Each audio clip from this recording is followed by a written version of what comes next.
தினமொரு வசனம். அப்போஸ்தலர் 22வது அதிகாரம் வசனம் 15. நீ கண்டவைகளையும் கேட்டவைகளையும் குறித்து சகல மனுஷருக்கு முன்பாக அவருக்கு சாட்சியாயிருப்பாய். விளக்கம்.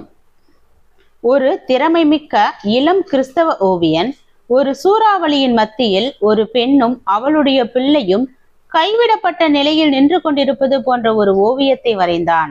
அந்த ஓவியம் அவனுடைய இருதயத்தை ஆழமாக அசைத்தது. அவன் தன்னுடைய வண்ணங்களையும் தூரிகையையும் கீழே வைத்துவிட்டு, பாவத்தில் அழிந்து கொண்டிருக்கும் மக்களை நான் ஓவியமாக வரைவதற்கு பதிலாக நான் அவர்களிடம் செல்ல வேண்டும் என்று தீர்மானித்தான். அவன் நகரத்தில் உள்ள குடிசை பகுதியில் ஊழியம் செய்ய துவங்கினான். ஊழியம் செய்வதற்கான பயிற்சியை மேற்கொண்டான். அவர் பிரிட்டனை சேர்ந்த ஆல்பர்ட் ராபர்ட் டக்கர் என்ற இளம் ஓவியர் 20 வருடங்களாக உகாண்டாவிலும் ஆப்பிரிக்காவிலும் ஒரு மிஷனரியாக சேவை செய்தார்.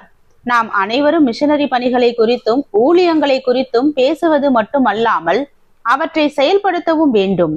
பின்வரும் மக்கள் மிஷனரிகளாக போகாவிட்டாலும் காணிக்கை கொடுக்காவிட்டாலும் அவர்களை பற்றி நாம் கவலைப்பட வேண்டாம் என்று போதகர் ஹோரஸ் புஷ்னல் கூறுகிறார்.